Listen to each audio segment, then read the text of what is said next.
feel like I need to point this out because I keep running into people all the time, online and in person, um, saying that President Trump is your president now, accept it.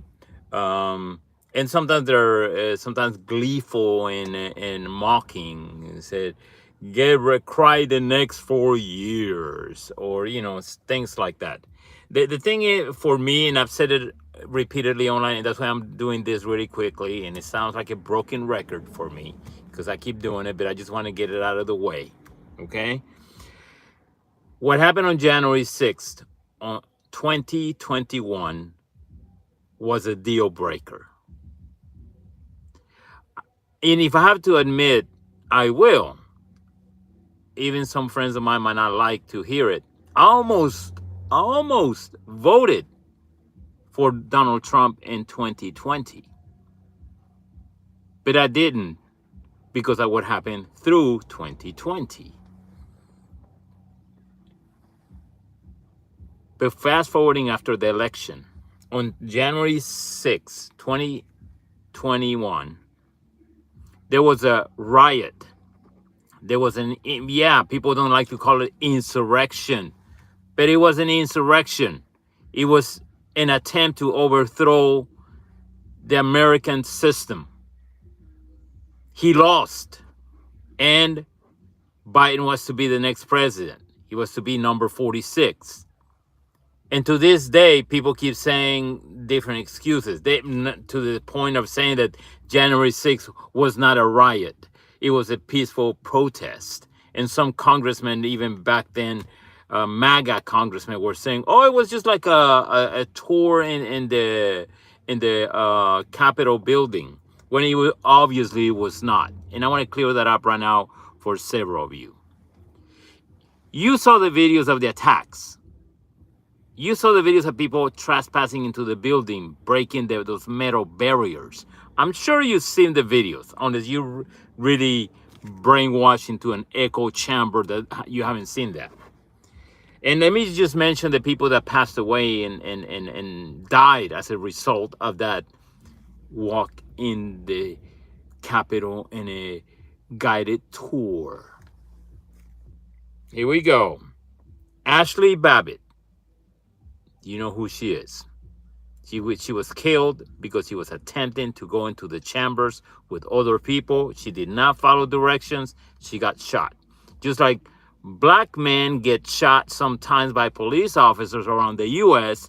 because they don't follow directions and they be belligerent or angry and too aggressive, and they get shot. That's more or less what happened with Ashli Babbitt, in case you forgot about how it works with law enforcement. And then we have also Kevin Gleason, who died of a heart attack collapsing on the sidewalk west of the Capitol on January 6th. And he died. Nobody killed him. Nobody attacked him. But running, the adrenaline, the rush, people running into the building, too excited. He was probably older. I don't have his age in front of me right now, but I'm sure he was older. Then we have Roseanne Boyland, who appeared that she was partly injured by an stampede of rioters running to the building or protesters running towards the building. It looks like she got stepped on or stampeded on. And later there was something where they found that she had maybe drugs in her system. So they were saying that she died both by an overdose and then by being walked on and stepped on by rioters, protesters going towards the Capitol or entering the Capitol illegally. Then we have Benjamin Phillips, who was the founder of a pro-Trump website called Trumperow. Trumperow died of a stroke at the event. Not the event, but now it was a riot. Going into the building, he had a stroke while going in it. Same situation, same assumption. It was because he was all excited about it and the adrenaline rushing, and that's what happened. Now, we have police officers that died in this guided tour that was very peaceful. You could feel the love in the air, according to Trump. Officer Brian Sicknick, who was attacked by various Trumpers attacking the building. They injured him, and he was so hurt by it that he died the next day or the 2 days later because of it.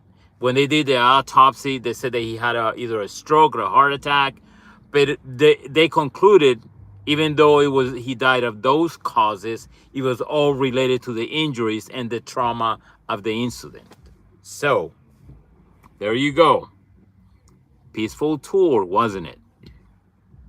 Then you have Officer Jeffrey Smith of the Metropolitan Police Department, who killed himself after the attack.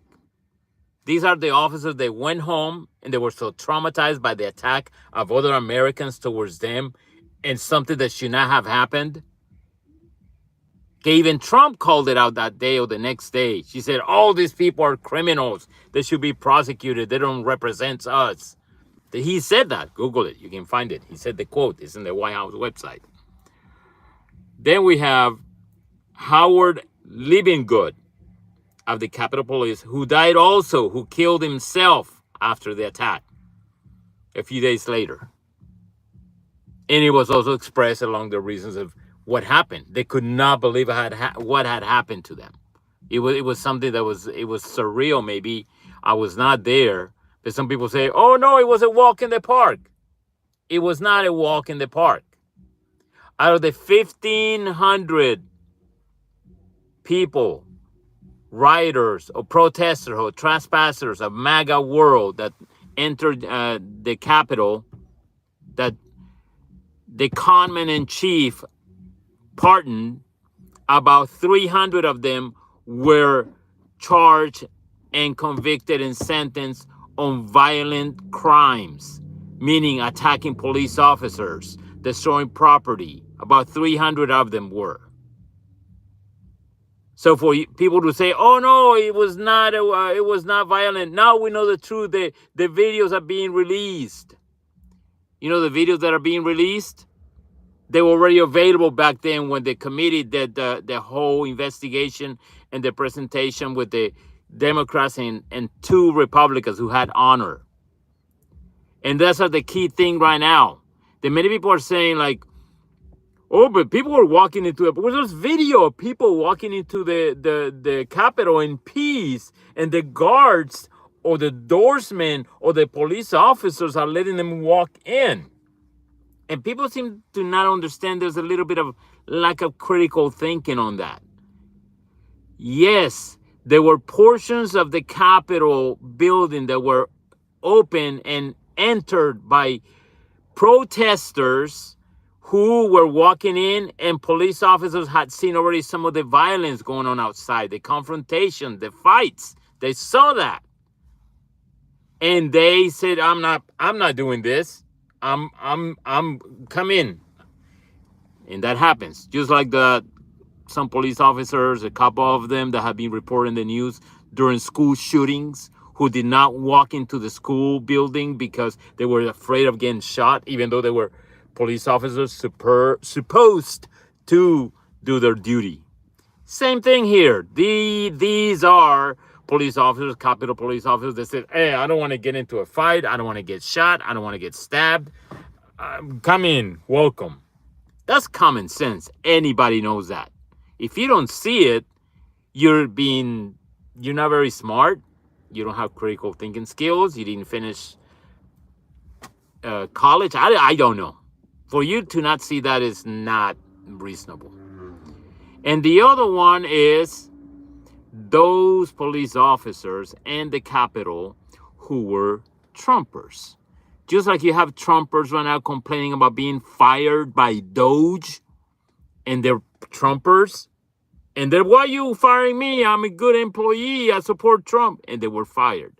Same thing with the situation with these police officers who let people into the building. They were Trumpers. They were like, "Oh, I support Trump. I'm going to just let it slide. Come in, come in, come in." But to say that there was no violence is a blatant lie. And to say that, oh, it was a peaceful. No, it was a riot, violent, attacking the Capitol, and some people let people in, but that doesn't prove anything. I hope this makes it clear for people that can understand a little bit, have a little bit of a brain mass going on, working, say, you know what? Yeah, that's possible.